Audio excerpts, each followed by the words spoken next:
दोस्तों, आज की कहानी बहुत ही ज्ञानवर्धक और प्रेरणादायक है, क्योंकि इस कहानी से हमें ऐसी सीख मिलेगी कि हमारे अंदर की जिज्ञासा जाग उठेगी, हमारे अंदर उत्तेजना भर जाएगी, हमें अपनी सफलता के लिए ऐसे मानव की हमारे अंदर एनर्जी भर जाएगी। यह वीडियो उन लोगों के लिए है जो जिंदगी में हार चुके हैं, जो अपने किसी भी लक्ष्य को प्राप्त करने से पहले ही हार मान लेते हैं। साथियों, आज की हमारी इस वीडियो में एक कहानी सुनाने जा रहे हैं, जिसको सुनने के बाद आपको अपने जीवन में सफलता प्राप्त करने के लिए उत्सुकता बढ़ेगी और अपने जीवन में अपने लक्ष्य को प्राप्त करने के लिए आप जागरूक हो जाएंगे और आपको अपनी जीवन में सफलता प्राप्त करने से कोई नहीं रोक सकता। यह हमारा दावा है। आपको अपना लक्ष्य 100% प्राप्त होगा, इसलिए इस कहानी को ध्यान से सुनो। तो साथियों, कहानी को शुरू करने से पहले आप सभी का हमारे चैनल पर स्वागत है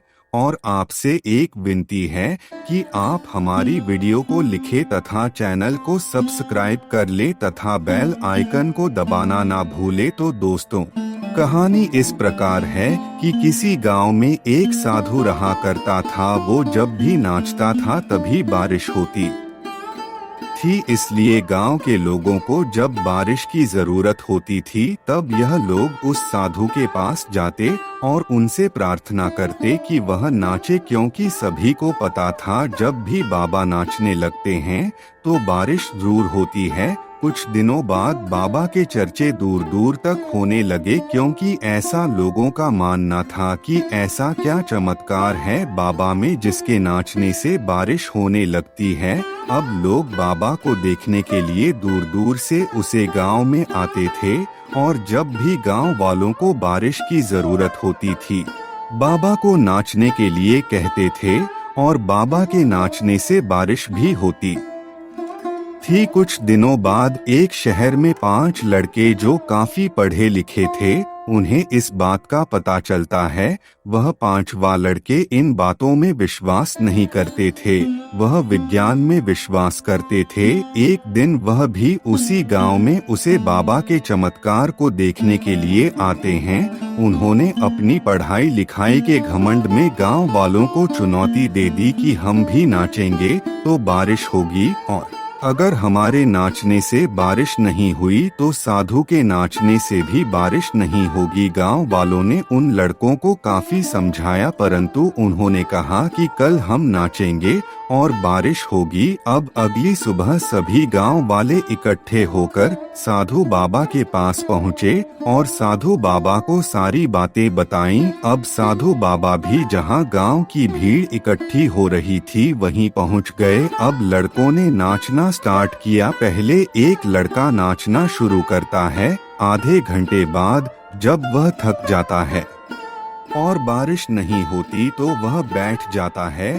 फिर दूसरा लड़का नाचना शुरू करता है, परंतु फिर भी बारिश नहीं होती तो वह भी थककर बैठ जाता है। इसी प्रकार 5 लड़के थककर जमीन पर गिर जाते हैं, परंतु कहीं से भी बारिश के लिए बादल नहीं उठाता। अब गांव वाले साधु से प्रार्थना करते हैं कि साधु बाबा नाचना शुरू करें, और साधु बाबा नाचना शुरू करते हैं और नाचते नाचते साधु बाबा को शाम हो जाती है। इसी तरह से रात होती है, फिर सुबह हो जाती है, परंतु साधु बाबा नाचे से नहीं रुकते। अगली सुबह अचानक से आसमान में बादल छाने लग जाते हैं और कुछ ही घंटे बाद बारिश होने लग जाती है। सभी गांव वाले हाथ जोड़कर साधु बाबा का अभिनंदन करते हैं। यह देखकर वह 5 लड़के अपनी हार मानते हैं और साधु बाबा के पैरों में गिर जाते हैं। अब साधु बाबा से वह कहते हैं कि बाबा, हमने इतनी पढ़ाई लिखाई की, परंतु हमारी यह समझ में नहीं आया कि ऐसा कैसे हो सकता है कि किसी के नाचने से बारिश होने लग जाए। तब साधु बाबा बताते हैं कि बच्चों, तुमने पढ़ाई लिखाई की, परंतु तुम्हारे अंदर आत्मविश्वास नहीं है, तुम्हारे अंदर तुम्हारे लक्ष्य को प्राप्त करने के लिए विश्वास नहीं है। तब साधु बाबा कहते हैं कि बच्चों में कोई भगवान नहीं हूँ जो मेरे कहने से बारिश होगी, मैं कोई देवता नहीं हूँ जब मेरे कहने से बादल उठाएंगे, परंतु मैं दो बातों का ध्यान रखता हूँ। पहली बात तो मैं यह सोचता हूँ कि अगर मैं नाचूंगा तो बारिश को होना ही पड़ेगा, और दूसरी यह है कि मैं तब तक नाचूंगा जब तक बारिश न हो जाए। तो इसी कारण से मेरे नाचने से बारिश होगी, क्योंकि सफलता पाने वाले में भी यही गुण विद्यमान होता है। वो जिस काम को करते हैं उसमें उन्हें सफल होने का पूरा भरोसा होता है, और वह तब तक उस काम को करते हैं जब तक वह सफल ना हो जाएंगे। इसलिए साथियों, अगर हमें सफलता हासिल करनी है तो उस साधु की तरह ही अपने लक्ष्य को प्राप्त करना होगा, और हमें जब तक अपने कार्य को करता रहना होगा, जब तक हम अपने लक्ष्य को प्राप्त नहीं कर लेते हमें सफलता प्राप्त नहीं हो जाती। और मन में यही विश्वास रखना होगा कि हमें सफलता मिलेगी। तो साथियों, जानकारी कैसी लगी कमेंट में लिखकर जरूर बताना, और वीडियो को लाइक तथा चैनल को सब्सक्राइब जरूर कर लेना। चलिए दोस्तों, मिलते हैं अगली जानकारी के साथ, तब तक के लिए अपना ध्यान रखना। धन्यवाद।